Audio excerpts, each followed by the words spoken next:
D ಗ್ಯಾಂಗ್ನಿಂದ Renukaswamy ಕೊಲೆ ಪ್ರಕರಣ ಏನಾಗಿದೆ? ಸೆಪ್ಟೆಂಬರ್ 23ಕ್ಕೆ ಆರೋಪಿಗಳಾದ ಕಾರ್ತಿಕ್ ಮತ್ತು ನಿಖಿಲ್ ಬೇಲ್ ಭವಿಷ್ಯ ನಿರ್ಧಾರವಾಗುತ್ತೆ. ಕಾರಣ ಸೆಪ್ಟೆಂಬರ್ 23ಕ್ಕೆ ಜಾಮೀನು ಆದೇಶವನ್ನು ಕೋರ್ಟ್ ಕಾಯ್ದಿರಿಸಿದೆ. ಪೊಲೀಸರು ಚೆನ್ನಾಗಿ ತನಿಖೆ ನಡೆಸಿ ಚಾರ್ಜ್ ಶೀಟ್ ಅನ್ನು ಸಲ್ಲಿಸಿದ್ದಾರೆ ಅಂತ ಸ್ಪೆಷಲ್ ಪಬ್ಲಿಕ್ ಪ್ರಾಸಿಕ್ಯೂಟರ್ ಹೇಳಿದ್ದಾರೆ. ನಾನು ಕೂಡ ಚಾರ್ಜ್ ಶೀಟ್ ಅನ್ನು ನೋಡಿದ್ದೆ, ಉತ್ತಮ ತನಿಖೆ ನಡೆದಿದೆ ಅಂತ ನ್ಯಾಯಮೂರ್ತಿಗಳು ಕೂಡ ಅದರ ಪ್ರಸ್ತಾಪವನ್ನು ಮಾಡಿದ್ದಾರೆ.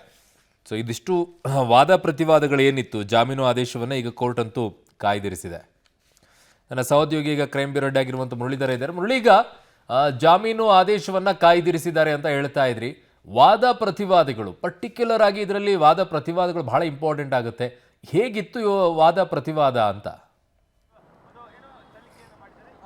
ಅರುಣ್, ಏನಂದ್ರೆ ಪ್ರಮುಖವಾಗಿ ಈ 3 ಜನ ಆರೋಪಿಗಳೇನಿದ್ದಾರೆ ಅದರಲ್ಲೂ ಕೂಡ ಪ್ರಮುಖವಾಗಿ ಕಾರ್ತಿಕ್ ಮತ್ತು ನಿಖಿಲ್ ಇರ್ಬೋದು. ಈ 3 ಜನ ಮೇಲೆ ಇರುವಂತಹ ಆರೋಪ ಏನಂದ್ರೆ ಆಗ್ಲೇ ಹತ್ಯೆ ಆಗಿದ್ದಂಥ ರೇಣುಕಾಸ್ವಾಮಿಯ ಶವವನ್ನು ಬಿಸಾಡುವಂಥದ್ದು ಮತ್ತು ಆ ಪ್ರಕರಣವನ್ನು ತಮ್ಮ ಮೇಲೆ ಹಾಕೊಳ್ಳುವಂಥದ್ದು. ಅಂದ್ರೆ ಇವರ ವಿರುದ್ಧ ಬರುವಂಥದ್ದು ಸಾಕ್ಷ್ಯನಾಶದ ಪ್ರಕರಣ ಅಷ್ಟೇ ಆಗುವಂಥದ್ದು. ಆ ಹಿನ್ನೆಲೆಯಲ್ಲಿ ಅದನ್ನ ಇತ್ಯರ್ಥ ಮಾಡಬೇಕು. ಯಾಕೆಂದ್ರೆ ಅದು 3 ವರ್ಷ ಶಿಕ್ಷೆ ಪ್ರಮಾಣ 3 ವರ್ಷಕ್ಕಿಂತ ಶಿಕ್ಷೆ ಪ್ರಮಾಣ ಕೆಳಗಡೆ ಇರುವಂತಹ ಪ್ರಕರಣ. ಅದನ್ನ ಸೆಷನ್ಸ್ ಕೋರ್ಟ್ನಲ್ಲಿ ಇತ್ಯರ್ಥ ಮಾಡೋದಕ್ಕಿಂತ ಮುಂಚಿತವಾಗಿ ಅದು ಮ್ಯಾಜಿಸ್ಟ್ರೇಟ್ನಲ್ಲಿ ಕೋರ್ಟ್ನಲ್ಲಿ ಇತ್ಯರ್ಥ ಆಗಬೇಕು. ಆ ಹಿನ್ನೆಲೆಯಲ್ಲಿ ಅದನ್ನ ಯಾವ ರೀತಿಯಲ್ಲಿ ಪರಿಗಣನೆಗೆ ತೆಗೆದುಕೊಳ್ಬೇಕು ಅಂತೇಳಿ ಇವತ್ತು ನ್ಯಾಯಾಧೀಶರ ಮುಂದೆ ವಿಚಾರಣೆಗೆ ತಂದರು. ವಿಚಾರಣೆಗೆ ತಂದ ಸಂದರ್ಭದಲ್ಲಿ ವಾದ ಪ್ರತಿವಾದ ಎರಡೂ ಕೂಡ ಆಯಿತು. ಜೊತೆಗೆ ಕೇಶವಮೂರ್ತಿ ಮತ್ತು ಕಾರ್ತಿಕ್ ಮತ್ತು ನಿಖಿಲ್ ನಾಯ್ಕ ಏನಿದ್ರು ಅವರ ಪರ ವಕೀಲರಾದಂಥ ರಂಗನಾಥ್ ರೆಡ್ಡಿ ಇರ್ಬೋದು ಮತ್ತು SPP ಪ್ರಸನ್ನ ಕುಮಾರ್ ಇರ್ಬೋದು, ಎರಡು ವಾದ ಪ್ರತಿವಾದವನ್ನು ಮಾಡಿ 23ನೇ ತಾರೀಕು ಅದನ್ನ ಮ್ಯಾಜಿಸ್ಟ್ರೇಟ್ ಕೋರ್ಟ್ನಲ್ಲಿ ಇತ್ಯರ್ಥ ಮಾಡಬೇಕಾ ಅಥವಾ ಸೆಷನ್ಸ್ ಕೋರ್ಟ್ನಲ್ಲೇ ಅದನ್ನ ವಜಾ ಮಾಡಬೇಕಾ ಏನು ಅನ್ನೋದ್ರ ಬಗ್ಗೆ ಒಂದಷ್ಟು ಆದೇಶವನ್ನು ಮಾಡ್ತೀನಿ ಅಂತೇಳಿ ಹೇಳಿರುವಂಥದ್ದು. ಸೆಪ್ಟೆಂಬರ್ 23ನೇ ತಾರೀಕು ಅದರ ಬಗ್ಗೆ